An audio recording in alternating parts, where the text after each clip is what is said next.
Hello everyone, and welcome to a galaxy far, far away, and happy 11th of December. And flying out of door number 11, we have yet another spaceship. And this time I had to do a little bit of research, because the shape of this ship is actually very similar to an Imperial Star Destroyer, and then also not. But there is one clue that after having done Lego Star Wars calendars on Instagram for many, many years, that I've actually become quite good at discovering, and that is this red or maroon colored brick in the middle of the ship. Because if that color is in play, then there is quite a high chance that we already have guessed what era this is from, and that is the Clone Wars. Because all the ships of the Republic in that era, actually more or less every single one of those ships used this color during that era. And that is correct. This is a Venator-class Republic attack cruiser.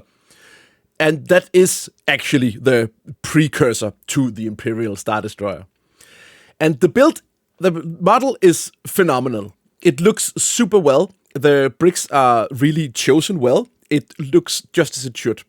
And even in the small scale, there's actually, when you see the ship, pictures of the ship, there's no doubt about what this is. So this is one of the real big capital ships of the Star Wars universe. This ship is over 1 kilometer long and 0.5 kilometers wide and 250 meters tall.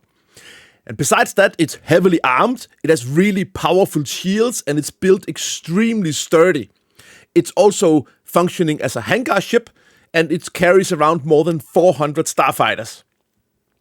And you need a crew of around 7,500 people to keep this floating fortress operational. And it can carry around 2,000 troops and around 7,000 tons of cargo, plus provisions that can sustain people on board for 2 years. And all those numbers really makes me almost out of breath. But I like it. I like that it is so over the top. Star Wars it's okay that Star Wars is a bit absurd now and then. But then try to imagine that despite all of these informations, this ship is a small fish compared to something like the Death Star. All right. We see the ship for the first time in episode 3, Revenge of the Sith. And this is actually the first thing we see at all in this movie after the title crawl. Because the movie opens with a scene where Anakin and Obi-Wan are on their way to save Chancellor Palpatine and are therefore participating in a space battle. So we see this ship, and then we zoom in and we see them flying over it aside, and then they dive down, and then you can see that there's a big space battle going on. And there are several Venator-class cruisers in play, as you can also see on the picture here. I actually think that Revenge of the Sith is the best of the 3 prequel movies. But there is one thing about those movies that I would like to use this opportunity to bring to light. I actually don't think that neither Attack of the Clones nor Revenge of the Sith give any good... It doesn't really bring forth the close friendship that exists between Anakin and Obi-Wan. And it also... Anakin doesn't really come off as a very sympathetic character. Actually, he's a little bit creepy and whiny. And you can actually... I mean, sometimes I don't really root for him. And I don't want to stress this. I don't think this is Hayden Christensen's fault.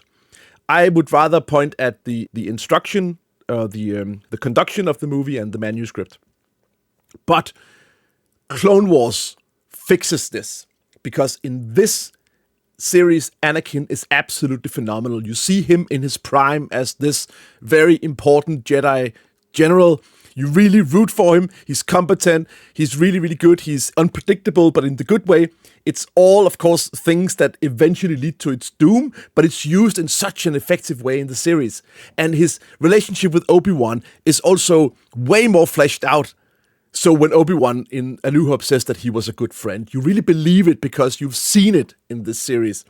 And it actually also has this effect that when you watch episode 2 and 3 after having seen the Clone Wars, it's like the chemistry between the two actually is way better now that you have the Clone Wars to actually fill in the blanks there.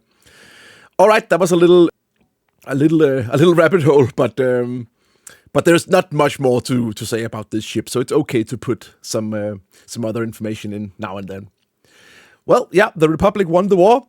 They became the Empire, and then they kept these ships in service, but they were, after some time, replaced by the even more absurd Imperial Star Destroyers. So, yeah, this is all I had to say about this ship. It's an important ship for sure, but I hope that you will try to notice it next time you watch The Revenge of the Sith or Clone Wars. So, what do you think about the ship, and what do you think about the prequel trilogy or the Clone Wars? Let me know in the comments below. I would be really happy if you would give this video a like, and if you aren't subscribed to my channel already, I hope that you will do so. I also hope that you will share this video with friends and relatives, and if they happen to actually speak Danish, I also have these videos available in Danish. That was it for today. See you tomorrow for yet another door